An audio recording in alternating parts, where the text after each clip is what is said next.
Hi, I'm Shelly. I'm the creator and founder of the Family Recovery Conference, and I have my friend Pam here today. Do you want to introduce yourself, Pam? I'm Pam Lanhart. I am the director of Thrive Family Support, a family support network out of Minneapolis, Minnesota. And, we're just super excited to just bring this conversation to you. We were talking the other day about the idea of the word powerlessness because we kind of hear it a lot in the family addiction circles. I'm powerless. And, we had a really good conversation about that the other day, Shelley, and could you just kind of share your thoughts on that word powerless or powerlessness? Yes, I was telling you that I was in a group, and it was after having done an intervention and gotten our loved one tucked into treatment, and I was feeling quite powerful in that moment. Like I felt like, okay, that day happened. I had a lot of support. I had a lot of guidance. I had God there to, really help me feel guided and grounded. And so I was feeling actually quite powerful because I was able to do something. And I kind of struggled with that powerlessness idea for a while because I believe that what we believe is our reality. So if I believe that I'm powerlessness, or if I believe that I'm powerless, therefore I am. But if I believe that I am powerful, also, therefore I am. So we're told that, we're powerless over addiction or powerless over someone else's addiction or substance use disorder. But at the same time, we have evidence that there is powerful treatment, powerful guidance, powerful medicine, powerful love. All these things can help a person into sustainable recovery. So are we really powerless? I love what you said about what we think and how we kind of walk through this.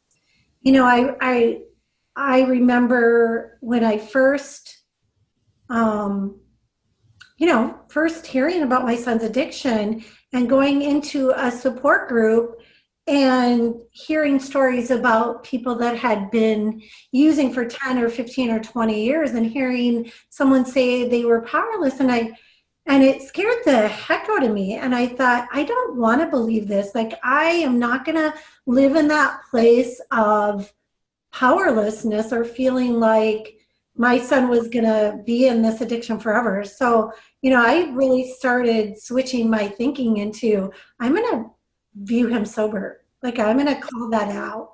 I'm not even going to call out the addiction. I'm going to call out sobriety, and I'm going to call out, what that looked like down the road, him whole and healed. And so that was a process for me. And I know it was for you as well. How did you get, because you shared a little bit of your story. So do you want to share that again? How did you kind of move from that place of powerlessness or feeling like you really didn't have any control or options or, saying anything to moving to, those actionable solutions because of your change of mindset? Yeah, and it was absolutely a change of mindset because I feel like we've been conditioned to believe that we are powerless, we have no choices, and that there's nothing we can do, and therefore you go into kind of a paralysis around it.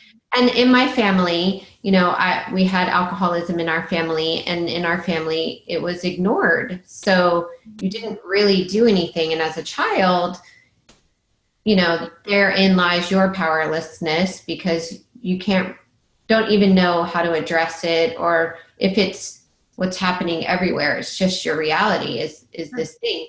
So when we were in, deep in active addiction with my child, I started reading and studying, and I'm a voracious reader. So I'm always looking for the information that can help or heal or, drive home something different. And I started reading about your belief systems and what you attract with your belief systems and your mindsets. And I read a book called Spirit Junkie by Gabby Bernstein, and she happens to be in recovery. And I was just enamored with the ideas in that book, and which led me to some other authors like Marianne Williamson, and then A Course in Miracles, which talks about power and your belief system and your mindset. And so I just wasn't going to sign up for Powerless. Mm-hmm. I just couldn't.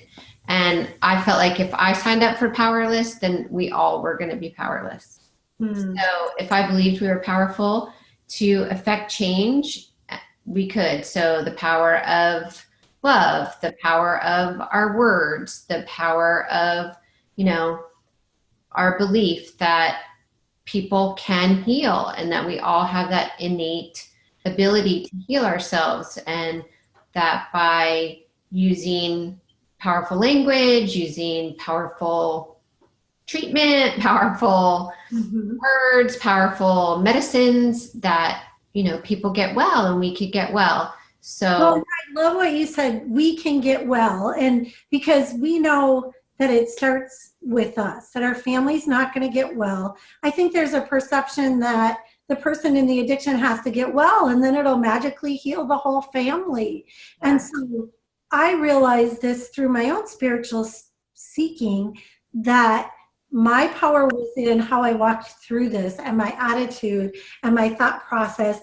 And I knew that if I could start getting well, and actually, thankfully my husband led the way on this too, but we started getting well. It was through therapy and through spiritual seeking and a lot of different things. We talked about that the other day, but then I had the power to choose. Mm-hmm. And what I really love when I work with families is saying, you always have the power of choice in the moment. So that choice might be, I am going to choose to believe my son is going to be sober, or my daughter is going to be sober, or I'm going to choose gratitude in the middle of this really negative, awful situation, or I'm going to choose to go out with my husband. Yeah. That's my power. Or so I really think that I love this idea of, and maybe we'll choose not to do anything in that moment. Maybe we'll choose to step away when things are crazy and chaotic. So we're going to walk away, take a walk, listen to music, do something to revive our inner spirit. And that's our power of choice. Yeah. And part of our intention in our family was understanding that when you're in active addiction, you essentially have lost your own power of choice. Mm-hmm. And that's what we wanted to give back to my son. That's what we kept saying. Let's do this. We want to give you your power of choice back. We want to give your power back. So, and this is how it's done. So, knowledge is power, right? Knowledge is power. So we learned from people, from treatment providers, from books, from storytelling, from people in long-term recovery, what it takes to regain yourself and empower yourself in your own recovery. And we followed the practices as a family, not just as an individual. So knowledge being power, we've brought together 36 powerful speakers to share their knowledge and their wisdom and their recovery practices, rituals, programs, services with families so that we could empower them to treat addiction in a different way in their family, to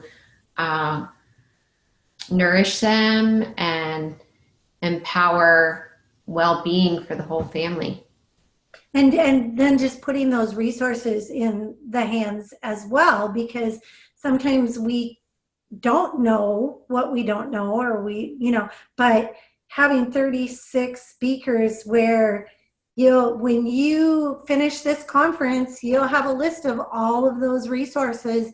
So when you're in a situation that's difficult, you, the viewer of the conference, you'll have some resources where you can go to get help and get answers. And so this will be an ongoing process, and it is an ongoing process for all of us. We have to just keep working on gaining that information and knowledge, because that was how we really found recovery in our family, was by working hard and gaining skills and gaining knowledge and information, and then healing as a part of that. So I'm so excited.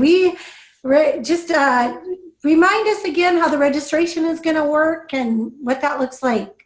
Okay, so the conference starts on November 1st, but you can register now, and we'll put the registration in the comments below, so you can just click through and register. And then the conference starts on November 1st. You have the whole month of November to access all the content, to access all the speakers, just like a Netflix type season drop. You can watch it when you want to in your pajamas if you like. You can listen on your headphones, or sit down as a whole family and watch and learn from all the people. And all of the talks are solution oriented, because we wanted to make sure that everybody left with solutions or actions that you could use in your family powerfully.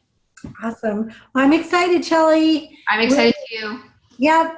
Thanks. Thanks, Pam. Yep. Bye. Bye. Okay. We got it. Let's see here. Do you want to stop recording?